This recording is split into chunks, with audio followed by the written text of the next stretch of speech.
Pour savoir où on va avec une certaine efficacité, ça me paraît intéressant de savoir d'où on vient. Et quand Jacques Neymarck m'a interpellé pour faire un éclairage sous forme de clin d'œil sur le déroulement de l'innovation pédagogique dans le cadre des ressources numériques, ça me paraissait effectivement intéressant de poser quelques repères. Alors en fait, j'ai posé deux repères très rapidement, avec un petit diaporama interactif 2.0, un petit précis, où j'ai éclairé d'abord ce qui s'est passé au XVIIe, XVIe et XVIIIe siècle.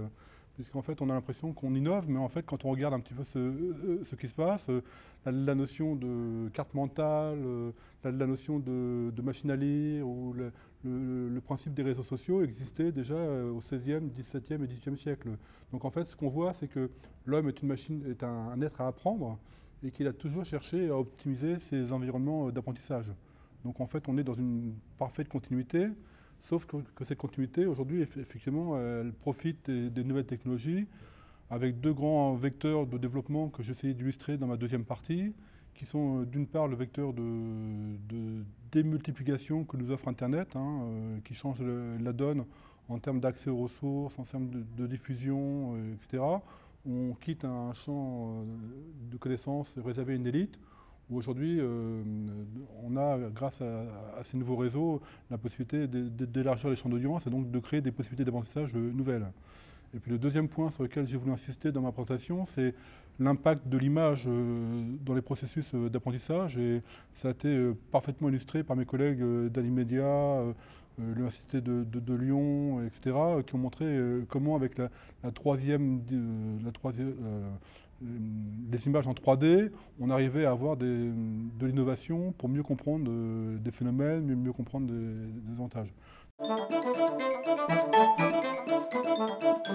En fait, Internet stabilise parce qu'effectivement, on a un protocole commun et donc toutes les technologies convergent vers Internet et que ça, c'est un point extrêmement fort dans tous les secteurs, dans tous les métiers, dans tous les pays. Donc ça, c'est vraiment un point extrêmement important. Et ce que j'observe depuis 30 ans, c'est qu'il y a une obsolescence très rapide des ressources pédagogiques, y compris des bonnes ressources pédagogiques, celles qui ont un niveau d'interactivité pédagogique intéressant, et que du fait des évolutions des normes, des process, etc., je constate que les bonnes ressources ne tiennent pas plus que 3 ou 4 ans.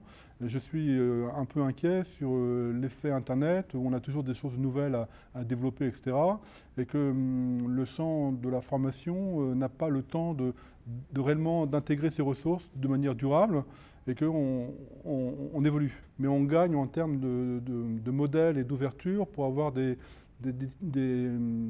ressources qui sont de plus en plus centrées vers l'activité de l'apprenant. Donc c'est quand même un axe majeur. Les ressources sont de moins en moins à disposition de l'enseignant ou du formateur, et on a aujourd'hui des ressources qui sont de plus en plus basées sur l'activité de l'apprenant, et aussi un autre point qui me paraît fondamental, c'est les interactions entre les apprenants. Donc toutes les ressources qui permettent de faire du lien social, du lien humain, du lien pédagogique pour se confronter et apprendre à plusieurs de manière plus efficace. C'est plus le stagiaire qui va s'adapter à l'offre de formation, mais c'est bien les territoires avec toutes leurs ressources qui vont mettre en place des organisations dans lesquelles les apprenants pourront saisir toutes les opportunités pour apprendre tout au long et tout au large de la vie.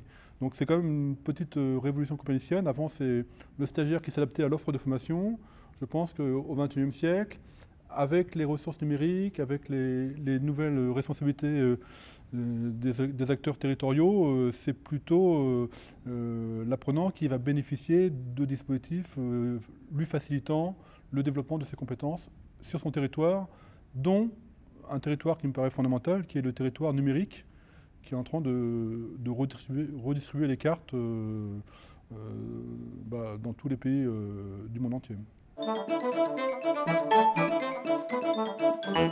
Je pense que justement le concept d'apprenance nous réinterroge tous sur le pouvoir apprendre, le vouloir apprendre, mais aussi le savoir apprendre, et qu'effectivement par rapport aux adultes faiblement qualifiés, c'est bien la question du savoir apprendre qui va être fondamentale.